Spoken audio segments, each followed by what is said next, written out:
கார்த்திகை தீபத்துக்கு இந்த மாதிரி அப்பம் பண்ணி பாருங்கங்க. அட்டகாசமாக இருக்கும். ஒரு டம்ளர் பச்சரிசி இருந்தால் போதும். அப்பம் ஈஸியாக பண்ணிடலாம். ரொம்ப ஈஸியும் கூட பண்ணுறது. கார்த்திகை தீபத்துக்கு இந்த மாதிரி ட்ரை பண்ணி பாருங்கள். அட்டகாசமாக இருக்கும் டேஸ்ட்டு. வீடியோ முழுவதும் ஸ்கிப் பண்ணாமல் பாருங்கள். வாங்க எப்படி பண்ணுறதுன்னு பார்க்கலாம். ஹாய் ஃப்ரெண்ட்ஸ், எல்லோரும் எப்படி இருக்கீங்க? நல்லா இருக்கீங்களா? அன்றைக்கி சூப்பராட்டு திருகார்த்திகளுக்கு அப்பம் பண்ண போகிறாங்க. கார்த்திகை தீபத்துக்கு அப்பம் பண்ண போகிறேன். எப்படி பண்ணுறதுன்னு பார்க்கலாம். ஒரு டம்ளர் அரிசி வச்சு வாழைப்பழம் வச்சு பண்ண போகிறாங்க. ரொம்ப டேஸ்டியாக இருக்கும். இந்த மாதிரி நீங்களும் வீட்டில் ட்ரை பண்ணுங்கள். ட்ரை பண்ணிட்டு எப்படி வந்துச்சுங்க அதை கமெண்ட்ஸ் பண்ணுங்கள், லைக் பண்ணுங்கள், சப்போர்ட் பண்ணுங்கள். முதல் முறையாக பார்க்கறதா சப்ஸ்கிரைப் பண்ணுங்கங்க. ரொம்ப டேஸ்டியாக இருக்கும். திருகார்த்திகளுக்கு இந்த மாதிரி ட்ரை பண்ணுங்கள். ட்ரை பண்ணிட்டு எப்படி வந்துச்சுங்க அதை கமெண்ட்ஸ் பண்ணுங்கள். இந்த வீடியோக்குள்ளே அப்பம் எப்படி பண்ணுறதுன்னு பார்க்கலாம். ரொம்ப அப்பம் பண்ணுறதுக்கு ஒரு டம்ளர் பச்சரிசி எடுத்துருக்காங்க. இந்த மாதிரி மாவு பச்சரிசி வாங்கிக்கோங்க. மாவு பச்சரிசியில் வந்து ரொம்ப நல்லா வருங்க. மாவு நிறைய இருக்கும். இப்போ ஒரு 2 மணி நேரம் நம்ம ஊற போட்டு எடுத்துக்கலாம். கழுவி தண்ணி ஊற்றி ஊற போட்டுக்கோங்க.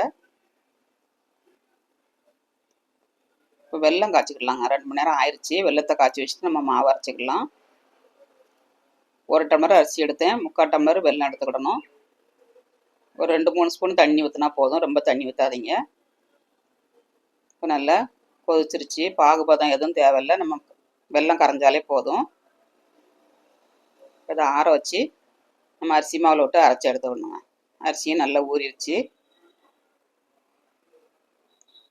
தண்ணியை பூரா நல்லா வடிகட்டி எடுத்துக்கோங்க. தண்ணி இருக்கக்கூடாது.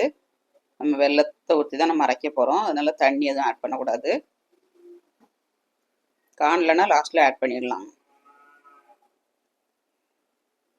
இதை கொஞ்சம் ஃபஸ்ட்டு அரைச்சிட்டு அப்புறமா இது கூட தேவையான பொருள் ஆட் பண்ணிடலாம்.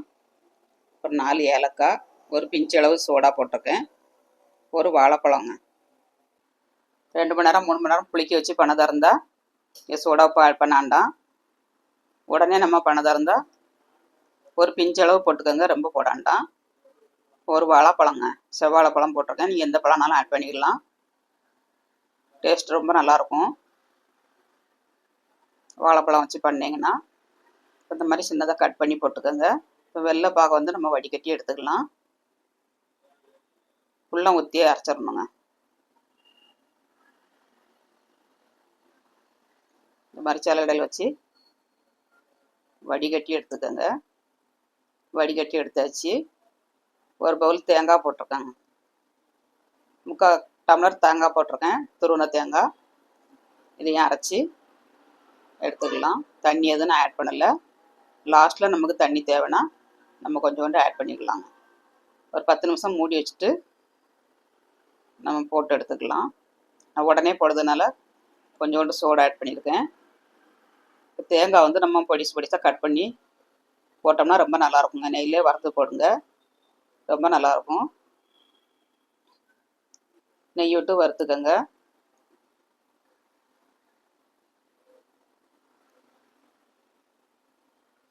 இந்த மாதிரி நல்ல செவக்க வறுக்கணுங்க. நம்ம சாப்பிடும்போது கடிபடும்போது அவ்வளோ ஒரு டேஸ்ட்டாக இருக்கும். இப்போ நல்லா செவந்துருச்சு. நம்ம மாவு கூட ஆட் பண்ணிக்கலாம். இதுக்கு பதில் நீங்கள் முந்திரி பருப்பு எதுனாலும் ஆட் பண்ணிக்கலாங்க. நட்ஸ் வந்து மாவு வந்து கொஞ்சம் நேரத்தில் திக்காயிருச்சு. கொஞ்சோண்டு தண்ணி ஊற்றிருக்காங்க. 1/4 டம்ளர் தண்ணி ஊற்றி நம்ம மிக்ஸ் பண்ணியிருக்கேன். திக்காக இருந்ததுன்னா மிக்ஸ் பண்ணுங்கள். இல்லைன்னா இந்த மாதிரி கன்சிஸ்டன்சி இருந்ததுன்னா நீங்கள் அப்படியே ஊற்றிக்கங்க.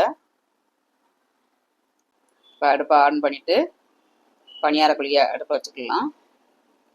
இதில் வந்து நெய் ஊற்றிக்கணுங்க. நெய்யிலே பண்ணுங்கள். டேஸ்ட் வந்து ரொம்ப நல்லாயிருக்கும்.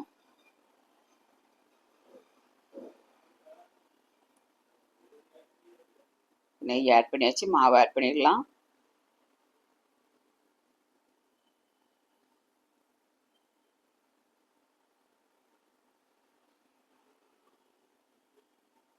ஒருத்தவங்க 10 கொடுத்தாலும் சாப்பிடுவாங்க. அவ்வளோ டேஸ்ட்டாக இருக்கும்.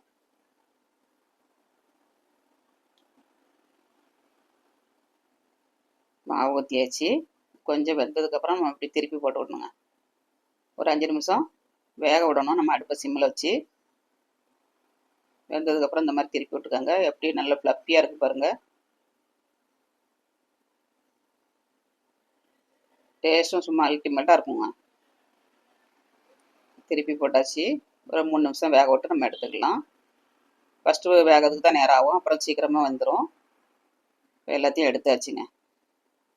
சூப்பராட்டு பணியாரம் பண்ணியாச்சு. நான் 1 டம்ளர் தான் போட்டிருக்கேன்.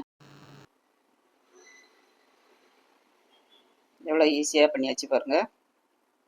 உங்களுக்கு தேவைக்கு தகுந்தபடி அரிசி ஊற போட்டு பண்ணிக்கோங்க. இவ்வளோ சாஃப்டாக இருக்கு பாருங்கள், பஞ்சு மாதிரி சூடாக இருக்குங்க.